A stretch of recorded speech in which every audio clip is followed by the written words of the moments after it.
Hello everyone, today I thought we would cover the Avo admin panel because the other day we did that video where we looked at 5 different admin panel solutions. There's a lot of people that had an interest in Avo as a solution. I'd highly suggest checking out that video though, because your requirements will vary and some admin panels might be better than others. And it's also always worth asking the question of whether or not you actually need a admin panel solution or if you should just roll your own. I don't necessarily answer it in the video, but I do pose the question about 20 times to pad for advertising time. So, you know, just something to think about. In general, I think this one's probably one of the more robust solutions. But again, it's always an issue when you go to modify these down the line, add features where you start to run into some friction. So that is something that you should consider. But in terms of the setup here, it's pretty simple. They do have a Rails Bytes template. I'll have a link to the docs in the video description. You can just come here, copy this line, visit the Rails Bytes website, or you can just follow the 3-step process. In terms of the Rails Bytes website, I highly recommend checking this out because it's always a good idea to look at the template source before you run the mysterious script off the internet. Don't just run things off the internet. We're better than that sometimes. But okay, we're going to run through the actual steps here. I have the project open already. We can come over here and scroll to the bottom. Hit Control plus a couple times. First thing, we have to uncomment the image processing gem because we're going to be using that. We then want to add the Avo gem, which you can just add a gem for Avo. And then we'll do one for devise. Again, I do apologize if this is pronounced like Avo or something. Reading is hard. That's why I went into software. Then we can run a bundle install command in our terminal, and then we're good there. Now we have to run a bunch of different generators. So we'll start with the Avo one. So for this, we'll do Rails G Avo :install to install the gem. And that creates a bunch of stuff for us. The locales we don't really care about. The initializer we'll look at it in a second, and we'll play with the mount routes here in a second. So now that that's done, whenever we run a scaffold, like for our post, where we give it a title and a body of type text, right? When we run this, what'll happen is it will also generate the appropriate Avo stuff for us, which is pretty cool. So if we now hit Control L, come over here, open up our side panel, and come up to our app, we now have this Avo folder, and we have a post resource. And in here, it's already got the title and the body set up for us. It knows the body is a text area, the title is a text field, that's just a type text. And that's all set up for us. So that's pretty cool. There's also some ransack helpers here for searching that are already pre-commented out. So that's pretty fancy. But we want to add comments to this as well. So let's go ahead and let's do a Rails G model comment. We'll say this has a body of type text and a post : references. So that'll work there. And now what we can do is come over here. And if we click on the side panel, we now have a comment resource as well. We are going to change this body to a text so that we can actually see it. We'll take a look at that in a second. But now let's come into our models. Let's come into our post. We need to make sure a post has many comments. And we also want to say this has, it has one attached maybe, and it's going to have a image attached, which means we have to come into our console and type Rails active _storage : install to install active storage. So that takes care of that. So let's go ahead and let's do a Rails DB : migrate command just to make sure I haven't broken anything yet. So we have the active storage table, we have the comments, and we have the posts. Next, let's go ahead and let's do a Rails G devise : install command to install devise. We can then do a Rails G devise user command to generate the user model. And now we can do a Rails G migration, add role to user, and role will be of type string. And the reason why we do that is because then we can use a enum to store the user's role. So that takes care of that. Let's now come into our comment model real quick, make sure it belongs to a post, which it does. And now we can come into our user model. Inside of our user model, there's really only one thing we have to do, which is to tell it that it has an enum that maps to a string column in the database. And then GitHub Copilot will generate something like this with an admin user. And that lets us call some helper methods. We've covered this before in a devise tutorial for user roles. But the reason why we do this is because now if we come into like a Rails console, we can then say user.create, and we'll create a user with an email of dean@example.com and a password of password. And a password _ confirmation of password. something like that. That creates the user, and now we can do u equals user.first, and we can see u.role is of type nil, and that's fine. What we can do is just call user.first.admin exclamation mark, and that will update our admin user. And now if we do a user.first, we can see the role is set to an admin. So what we do now is we come over to our config and our routes, because we have this admin user. We can actually wrap these routes inside of a check for that admin user. So to do this, we're going to be using some constraints. So we'll come in here and we'll say this is a constraints, do a little arrow.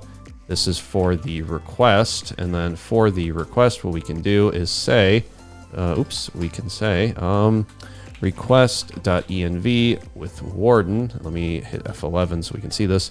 Warden dot, not this. It's actually going to be warden dot user dot admin, just like this. User and admin question mark do. And then inside of that, we have our mount path. I think that's what I had roughly. Something similar to that. So if we save that and then exit out of here and run a Rails S, we also probably want to set the root of this. So say root is going to be the post controller and the index action. We can come over to localhost port 3000. That takes us here. We can now come over to /users/signup. We'll just do a john@doe.com with a password of password. And before we click sign up, I want to go over to localhost port 3000, 3000/AVO to make sure we get a routing error, because we're not signed in. So if we're not signed in, we should get a routing error so people don't even know this is a real path. We then create a John Doe account and come over here again and go to AVO. We still get a routing error. But if we come over here and go to the posts and the posts index, right? And up here, we'll just do a real quick if current underscore user, we'll create a button to sign out, destroy underscore user underscore session underscore path with a data of turbo underscore method : delete, right? And then if we save this, we can click sign out. That should sign us out, but it didn't, it looks like. Let's come over here and let's do a method : delete, like that maybe, in addition to the turbo method. Click sign out, there we go. Okay, so now we've signed out. We can now come over to /users/sign in. And we can go to our admin account that we created earlier, and that gives us an account. So now if we go over to localhost port 3000/AVO, we have the admin dashboard. A little bit of setup, but it gives us all of the stuff we need. So we can now come over to the posts, and we can see there's no post created yet. We can come over to the comments. So let's come to the posts real quick, and let's add in the ability to upload an image. So we already have it in our post that we have one attached image.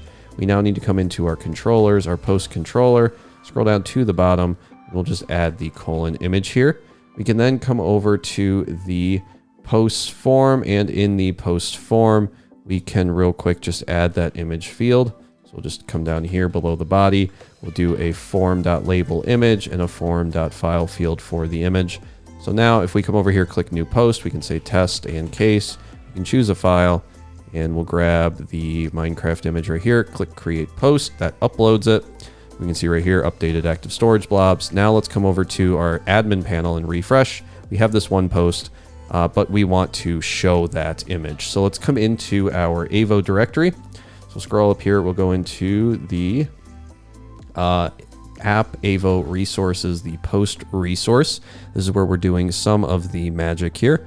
What we're going to do is we're going to add a grid block, which we can do down here. So we'll do a grid do. And then in this grid, we want to add a couple different options. We're going to add the title and the body again, just like this.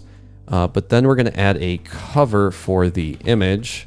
And this is going to be as a file with a link to the resource. GitHub Copilot knows what the good stuff is. We can now refresh, and now we have this ability to toggle between views from a table view to a grid view. So if we click the grid view, you can see that image pops up right here. If I create a new post and I'll say test 2 and case 2, and I won't attach anything here, I'll just click save.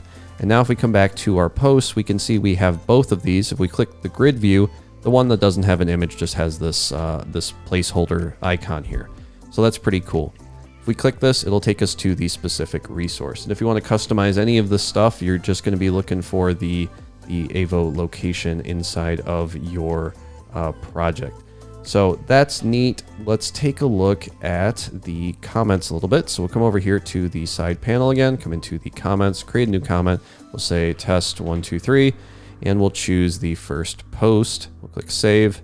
Then we can go back, and now we can see that we have the comment with the ID here. Because in our comment resource, we have the text, we also have the body being displayed here, and then we have the post being displayed in this field. And you can do whatever you'd like here. You could, add whatever fields you'd like. You could also add like a grid layout for the comments if that's what you're interested in. If we full screen this, we can also come over here, and if we are logged in with the appropriate user, we will see if I come over here and if I sign out, click sign out, that takes us back to the home page. What you might have noticed though is if we go over to users and sign in again, and we go to dean@example.com and a password of password.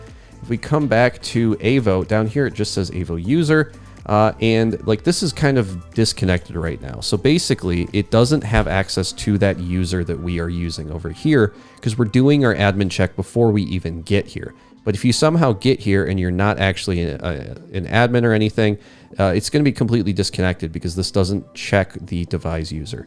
So we have to integrate devise into Avo. To do that, we can come into our config, our initializers, the avo.rb file, and this is where we'll be making our final stop of the video to add in this admin functionality.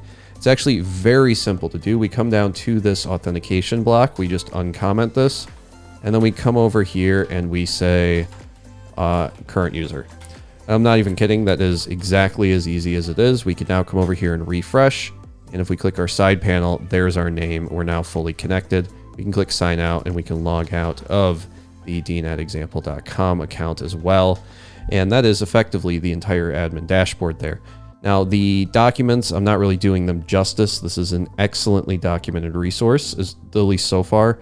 If you're interested in integrating Pundit, you can go over to the authorization section. They have everything you need to do, including the authentication portion and then how to use the policies. There's stuff for controller configurations, field options. It's all here. And if you're interested, they also have like a customization area, which is where I found the grid view. When they give like a nice example of what it looks like if it's fully set up. And it's all very intuitive. Effectively, what I've done here is just read what the documents told me to do. So I highly recommend checking it out. It's very, very useful resource. But yeah, I just thought I'd cover this because there was a lot of interest in the topic from the video the other day. So hopefully this was interesting, hopefully it was helpful, and hopefully I will see you in the next video.